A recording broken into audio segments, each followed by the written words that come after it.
waarta. Shantan tallaabo waxay si weyn kaaga caawin doonaan gaadhidda yoolka aad ka leedahay nolosha.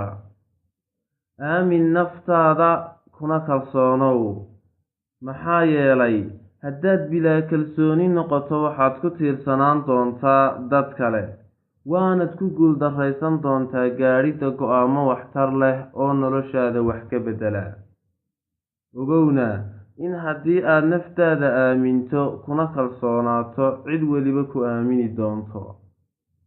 Yeelo qorshe iyo hiigsi aad jeceshahay inaad gaadho. Hana ahaaday hiigsigaagu wax aad ku fiican tahay inaad samayso, maxaa yeelay dadka guulaystaa waa kuwa jecel shaqada ay qabtaan. Wayna adag tahay inaad heer ka gaadho shaqo aad neceb tahay inaad ka shaqayso. Wax akhri. Ma ogtahay in buugta adduunka taallaa ay ku filan tahay xallinta dhammaan dhibaatooyinka ka jira adduunka, akhristayaashuna ay yihiin hogaamiyeyaasha?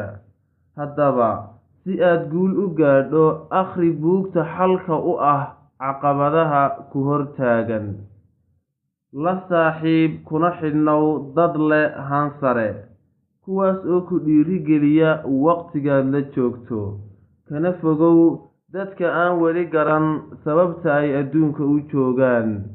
Saamaynta saaxiibku waa ta keentay in culimada cilmu nafsigu yidhaahdaan, haddaad i tusto saaxiibka, waxaan kuu sheegi doonaa ciddaad tahay.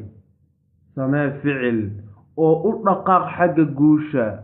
Sirta ku duugan gaadhidda guushu waa waxqabad ka shidaal qaata fashilmidda, astaantiisuna tahay quus la'aan iyo isku dayid mar labaad iyo mar saddexaad.